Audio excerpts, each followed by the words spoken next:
لەگەڵ هاتنی بەرزی بەهاردا لە بازاڕەکانی هەرێمی کوردستان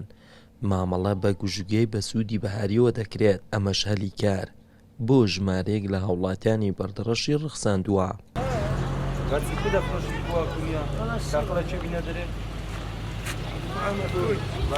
یەکچێن دەرێەوە خاوینە یەکچێن دەرەیە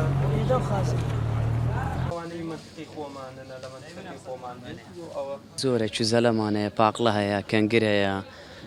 قوڕادە هەیە زیاتر وڵە پاقلە دەچیت چوزەلە دەچیت قوڕادێ دەچی قوڕادەی کوردیە یا عقاریە کەنگریش هەیە کەنگرێ جوان هەیە بەس پیسە نرخی بەرزە کەنگرەکە بەرزە وێدی هەموو سەعری مناسبە کەنگر بەخوایە جوان جوان بە 2.5 هەتا 2000 هەیە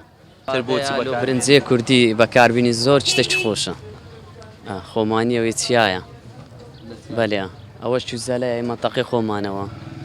چوزەلێکی زۆر جوانە و سەعریشی مناسبە بە ڕەبعەکە. دوکاندارێکیش دەڵێت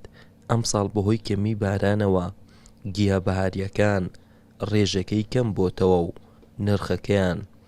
بە ڕێژەیەکی بەرچاو بەرز بۆتەوە. ڕستەکەوی بوهاری بێتن پاقلە ئێستا کەنگرە کاردیە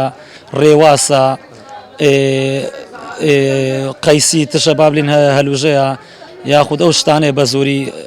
ئەوانش لە ڕووی نرخەوە بەڕاستی گرانە کاریگەری کردوتە سەر بازار بە هۆکاری بارانەبارین هۆکاری سەرەکیە لە ڕووی هەموو شتێکەوە بەرزی کاریگەری زۆر لەسرە ڕاستی ئەگەر دەڤەری بەردەڕاش بەهۆی سروشتە گونجاوەکەیەوە چەندین جووری گوژوگیا لێ دەڕۆێت وەکو کەنگر و کاردی و تۆڵکە و دومبەڵان و خارچک و چەندین جۆری تر کە لە ئێستادا لە بازاڕەکان دەست دەکەون بەڵام بەهۆی کەمی بارانەوە کەمی گیاهبەهاریەکانەوە نرخەکەیان بە شێوەیەکی بەرچاو بەرز بۆتەوە. محەممەد جەلیل